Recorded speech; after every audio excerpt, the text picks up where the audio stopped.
My name is Brian Klaas, and I'm a fellow in comparative politics in the government department. I'm delighted to welcome you to this event this afternoon. With that out of the way, it's a great pleasure for me to welcome Dr. Abdusalam Omer to the London School of Economics. He's had a very distinguished career, but has worn many hats throughout his career. But in each hat, he's had one common thread, and that's that you'd want to have him around if things are going very badly, and you'd like them to start going much better.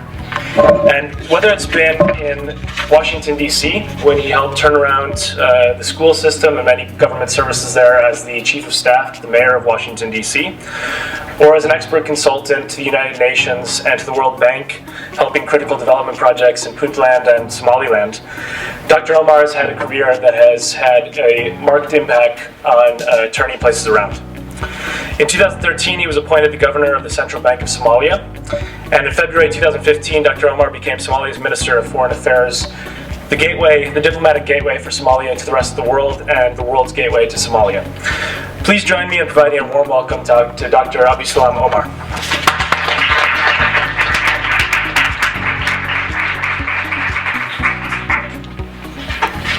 Thank you, and good afternoon. I am not a bad person. I do try to correct bad things, so I shouldn't get a wrong impression. But I'm truly honored to be here today at the London School of Economics from a subject and a country I dearly love. I want to extend many thanks to the African Center for inviting me here and sharing the Somali story. There is a story that's not being told most of the time, and there is a Somali story that I try to share and hear it. It's not always pretty, and it's not always what people think. It's somewhere in between. And some friends ask me, what do I think is the Somali story? The Somali story is something close to a plane in the air that has 4 engines, and a couple of them are not working at all, and then the other 2 are humming, and it gets into a turbulence, and the fuel is low, and still we want to bring it down and bring it safely home. And we're trying to do that all the time. I fully understand whatever I say here and the impact it will have and the reach it will have in the national and international significance that this school have that pioneered for education, economics, law, political science. I am very, very proud to be from Somalia. It's a place of magnificent beauty. Those of you who only saw Somalia on TV, maybe you should come and visit or take a flight over it. It's wonderful. Even 30,000 feet above, looking at the Somali coast is a wonderful thing to see. It has a wonderful people and a resilient people that have gone through hell and high water, but are still standing up. It might seem impossible to believe now, but Somalia was once a nation at the forefront of development after independence. Somalia, and this is really important, was one of the founding members of the AU, the African Union. It's one of the founding members of the Organization of Islamic Countries. It's one of the founding members of IGAD, Intergovernmental Authority for Development, a valuable member of the Arab League, a staunch campaigner against apartheid that have cost a lot to Somalia, and have hosted almost every African independence leader, from Samara Machel to Amilcar Cabral to Oliver Tambo to many others in Somalia. So Somalia at one point played a crucial role. But since the beginning of the Civil War, and the collapse of the state in 1991, Somalia has experienced one of the most traumatic, violent, and disastrous civil wars in modern history. The scars of this war are still visible, and the landscape, the nation's capital, Mogadishu, and is still fresh in the minds of those who have lived it through. Somalia's insecurity was born out of poor governance. It's as simple as that. Somalia's insecurity was born out of poor governance, and the near 2 decades of civil war that ravaged the nation, its people, institutions, and resources, most obvious and important of which is its human capital that is scattered around the world. 2 million Somalis are scattered around the world, and those 2 million are those who could read and write and have means to go out and get a passport and speak other languages and have a technical know-how. The impact of Somalia's national collapse and the violence that followed enormously impacted on our regional neighbors, but first and last, the victims of this instability and violence was again the Somalis and the Somali people. Understanding this only too well, security is a major priority for our government. The President says and the Prime Minister says that security is number 1, number 2, and number 3. This is because it's critical to absolutely everything else we endeavor to achieve. Without security, there cannot be development. Without security, there cannot be development and prosperous Somalia. Our government is hoping to make history this year by turning a fragile state which today is alive with hope and expectation into a democratic country. The history of violence, clan mistrust, mass brain drain can make this task more difficult, but our government and people resolve to change Somalia is iron cast. There is no way back, only going forward now. Wars are not uncommon on the African continent, and increasingly within the Middle East since the Arab Spring. It's noteworthy to remember that great civilizations, nations, and regional groupings throughout history were born out of a struggle, including America and the European Union. One of the fundamental foundations of now politically stable and socially integrated European Union, arguably the most integrated regional bloc, is the promise of never again returning to war. Therefore, what's important is that while wars occur, the real issue to take from it are those to enhance future peace, security, stability, regional integration. While peace almost always fragile, its importance can never be understood or understated as much.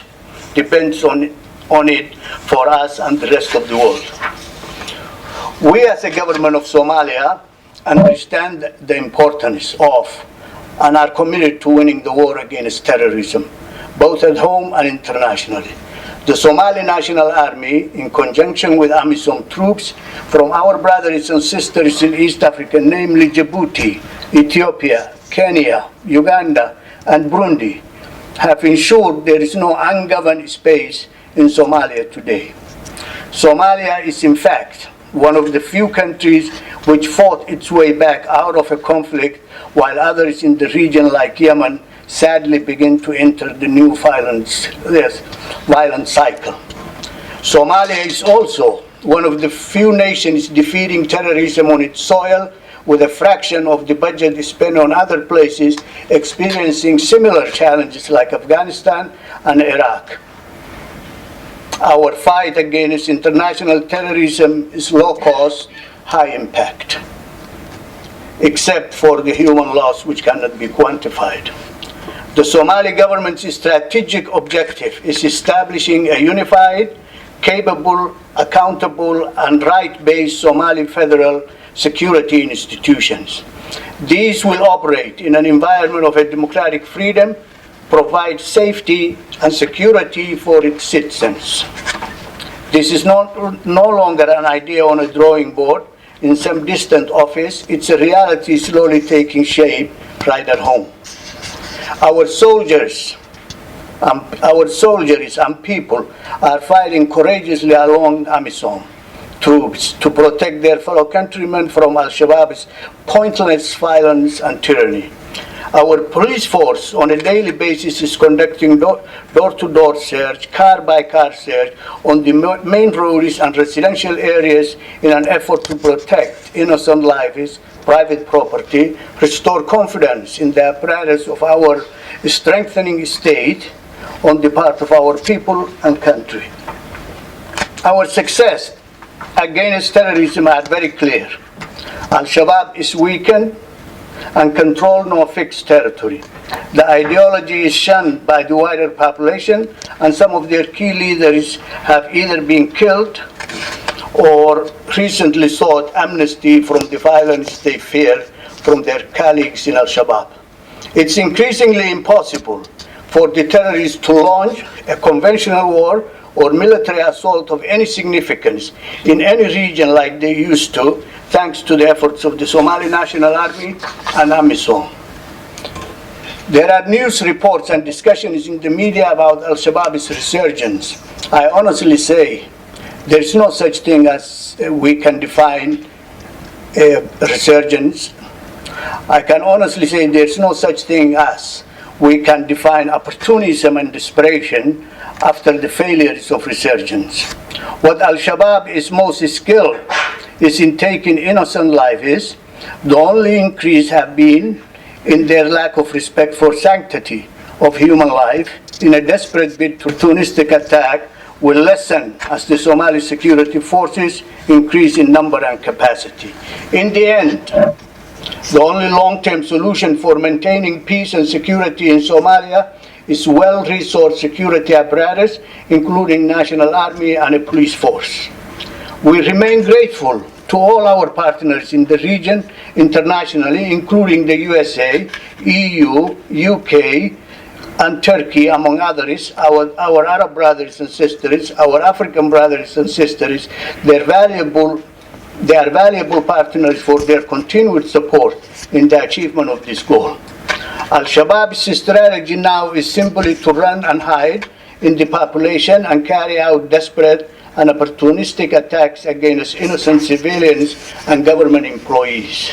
They only further demonstrate their moral and ideological bankruptcy, while the results of their mindless and criminal assassinations have been horrifying.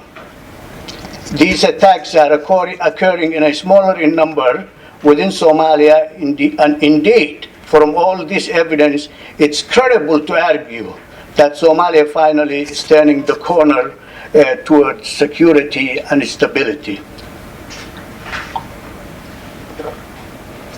Somalia and the entire Horn of Africa region security is challenged by the worsening security and political situation in Yemen.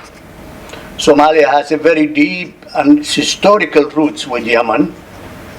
We remain concerned by the spillover of the conflict in Somalia.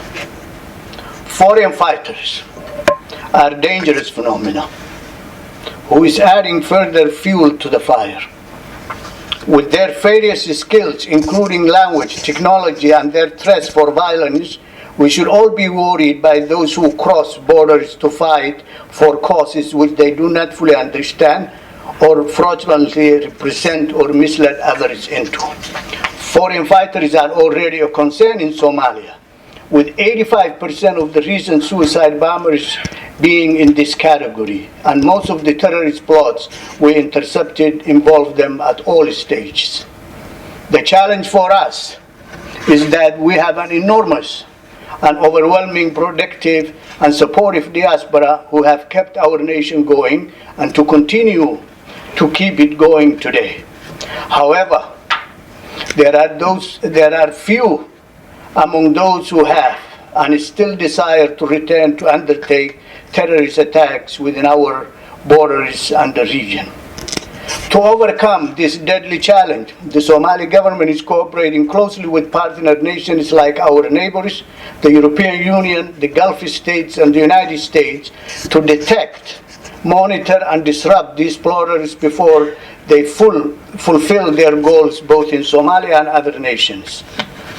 Yemen's conflict has turned the tables with Somalia, receiving thousands of refugees from Yemen seeking asylum and refuge from the violence of their nation. They are our brothers and sisters, and we welcome them. The government of Somalia, despite our limited resource, is playing its role just like Yemen did for us in our hour of need by welcoming the refugees. However, the urgent question for us is who is getting off the boats in Somalia? Are there terrorists hiding among the refugees waiting to establish cells and cause damage? This is a question we must all answer to sustain and advance Somalia and the wider Horn of Africa region peace and stability. Security today is an international issue. No country, no matter how powerful, can insulate itself from it or just simply say, it's not in my backyard. Due to technological advancement, fluid borders, increasing and continuing conflict in the Middle East, and poor governance in many instances, the world has become more dangerous than ever before. Who would have thought in a space of a month, Istanbul, Paris, Brussels would be hit by terrorist cells? Who would have thought the world's most famous cities, including London, would all be on high alert with armed uniform officers strategically placed in public spaces like never before? Security and the nature of the threat have evolved, and so must governments. A question I always ask myself is, how do you stop a young man and a woman who wakes up one morning, decides to commit suicide, and kill as many people as they can? How do you stop? I think it's a question that's waiting for all of us. This is a question we must study and approach from different angles and not always pretend to know the answer or prescribe a hasty cure for it. We must learn from the terrorist operational model, especially in intelligence and resource sharing, getting our messages of hope across, as well as cross-border institutions to institutions cooperation. Further, as a foreign fighters in Somalia are now from the immediate region and the West, causing havoc with their skills and by recruiting their native states, it's important to also evaluate integration policies and practices on the home front in these countries. Islam is a religion only committed to peace, human solidarity, tolerance like all other religions. Somalis are Muslims and therefore defined primarily by those noble characteristics. We must also separate our religion, Islam, from those who forcibly misinterpreted, misled others to commit the greatest sin against mankind in the teachings of Islam. Terrorists aggressively sell a divisive message of them and us, yet they really bomb mosques on Friday prayers, in order to kill the maximum number of innocent worshippers. The only real battle is between their fraudulent and cowardly violence and our national commitment to peace and progress. I'm proud to share with you today that our government have completed its first draft foreign policy since independence. Many of you at LSE, through your excellent and diverse faculty, are aware of the enormous concerns and aspirations a document like this must contain. I am sure through practice you will also understand the difficulty of implementing it in an age of multi-level governance, 24-hour media, dwindling resources, and ongoing consultation consultations regarding the future of our world in the form of security, economics, and climate change discussions. Somalia's foreign policy focuses on peace and security, the Somali diaspora, socio-economic development, sustainable environment, and cultural promotion. The overall goal of this policy is to once again create Somalia positively, contributing to its own progress and that of the region and the wider world in all fields and forms.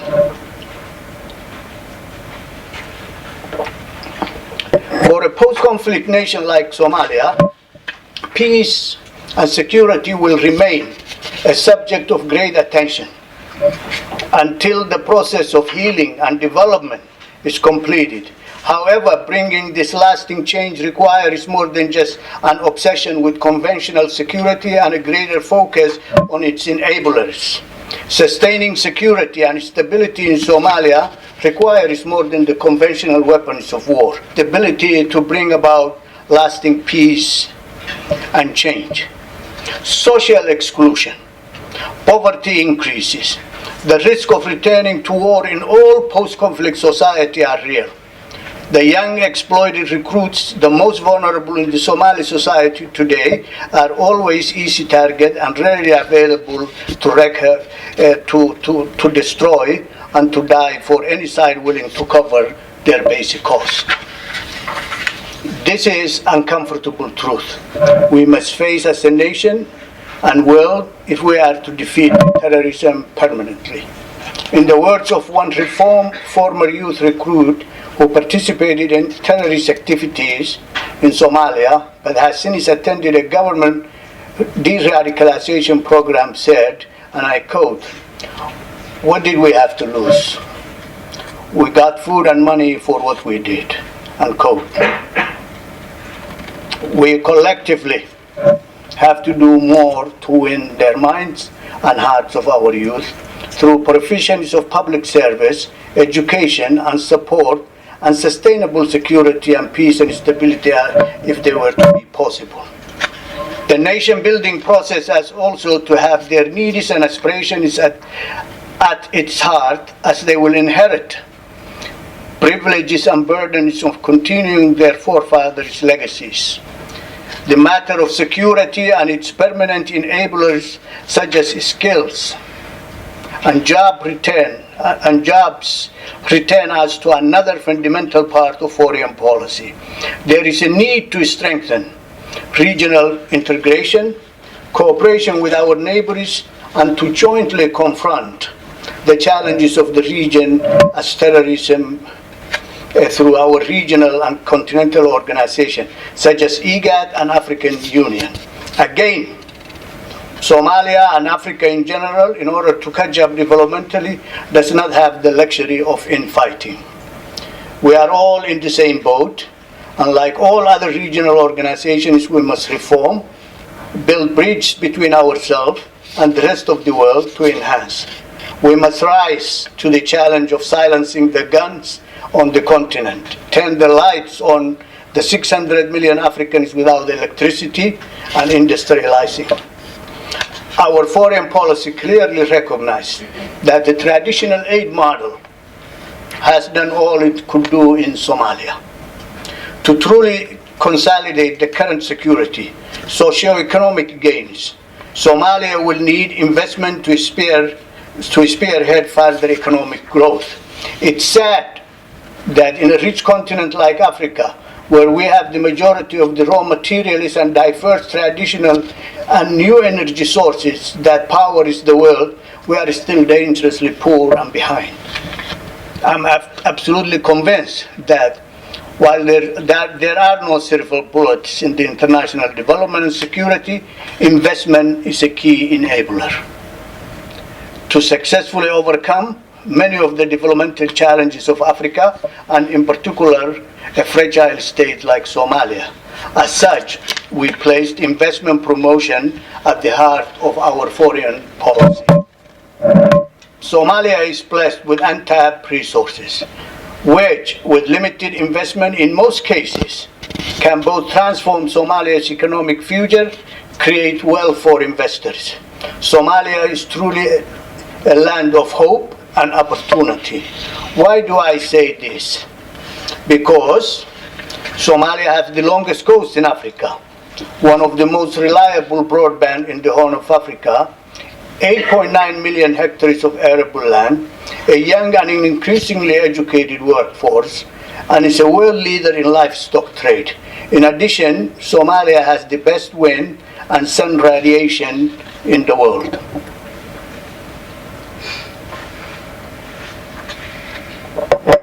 According to the IMF, the economy grew by 3.7% in 2014, and the GDP rose by 6.5%. This is forecast to continue on this upward trajectory for the foreseeable future as the country stabilizes and many of the estimated 2 million diaspora return and to invest.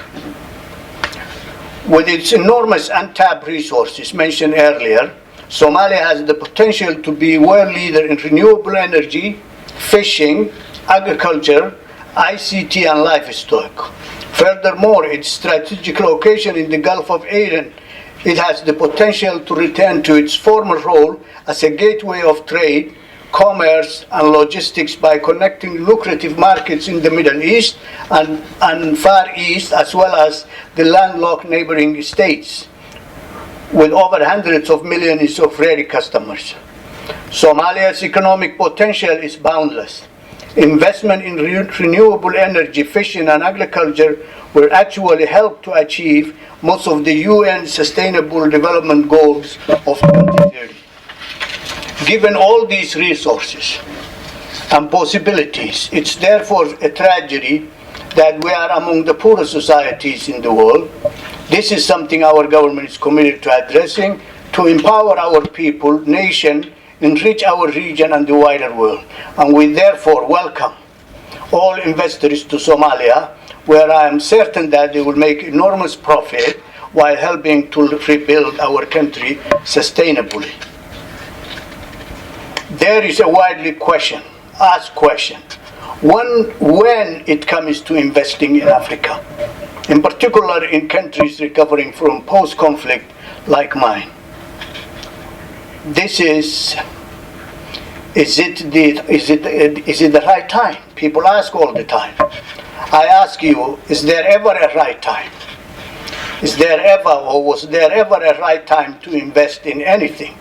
Look at what investment did for post-war Europe.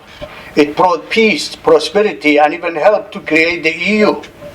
If we all waited for the right time, some of the greatest enablers of our lives today, like the internet, computers, and mobile phones, would not have existed. And some of the more developed nations today would not be enjoying their living standards and public services. Certainly, there would be even less international stability than there is today. To enable investment, our government has passed one of the most flexible investment laws in the world. We are actively promoting public-private partnership to get investment and development on their way. We have also established the Office of Som Invest to oversee the entire process, ensuring ease of doing business in Somalia for actual and potential investors. The Somali diaspora has played and continues to play a crucial role in Somalia's development. From sending billions of dollars worth of remittance to serving in government offices and as politicians and investing early in Somalia, they have truly kept Somalia alive and connected to the world. Our foreign policy sees the diaspora as a link between Somalia and their new and adopted homes, promoting Somali culture and being model ambassadors. We therefore need them to continue to returning to investment, bring back their technical know-how, and help their fellow brothers and sisters, not just in Somalia, but Africa, achieve progress.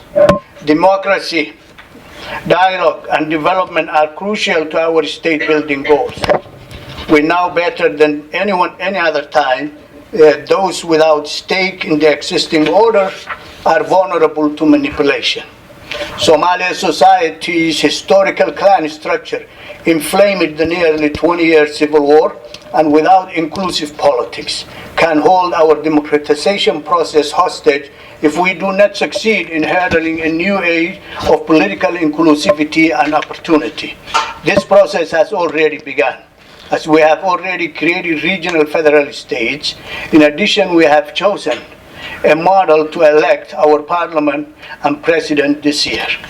This historic agreement, on whose implementation planning on our government is working on now, is one that will truly come to symbolize a new Somalia moving forward towards democracy, stability, and progress. Democracy has many challenges, especially in post-conflict society with limited experience of it like Somalia. However, the fact that we are agreed on an election model and are determined to see it through a great success. This election model, while not based on the traditional one person, one vote, is more inclusive than the one in 2012. We are determined in Somalia to move forward together in the direction of peace, progress through democratic ideals and genuine inclusiveness to ensure we never return to the dark past. Democracy is not easy. As you know, those of you who live in Europe, it's long, it's difficult, it's compromising process, which itself is not perfect. Recent European elections have produced many coalition governments, and simple majority voting and winner-takes-all mentality appears to have shaken. This is the best illustration that while democratic ideals are precious, its implementation is often messy and requires patience and compromise. We in Somalia are experiencing the difficulty of democratization process. Our government is undertaking the kind of transformative political and socio-economic reform which many developing and developed nations have struggled with for over decades, if not for centuries, in just 4 years. It's not all simple, straightforward textbook. It's not rational policy making. In most cases, it's muddling through, day after day. As is clear, our government is flying, fueling, and trying to safely land the plane, as I started with limited fuel. However, I can assure you that this will happen. I always say that Somalia is turning the corner. I was recently asked, how long will it be turning the corner? Well, the answer is that post-conflict states cannot be fixed by the next funding deadline, nor campaign and disappointment and social upheaval, as the case in Somalia, be resolved by the next news bulletin. But you rest assured, Somalia has turned the corner. Peace building and development requires patience, healing, understanding, and all these call for process policies to be led, to be centered on the people they most affect. Despite my gray hair, I'm like many of us in this room today, a student of an evolving world, riddled with questions and search for solutions to all major issues. In my humble opinion, I'm sure I'm surrounded by the flexibility and plurality will generate honest discussion and certainly involve those who matter the most, the people and beneficiaries in all processes. Somalia has truly turned the corner, and is once again returning to the community of nations with a strong and visionary ambition to play a meaningful role. Somalia is no longer the problem, as we, in fact, through our different experiences, have many answers to contribute to the pertinent international discussions, and we do at the highest levels of international forums. In Somalia, whether it's a planned election, regional state formation process, security and environmental development, we are putting people at the center of all conversations. This, we are confident, we will herald a new, peaceful, democratic, progressive, and prosperous Somalia once again, playing its role in the world we seek to build as a government. Thank you very much.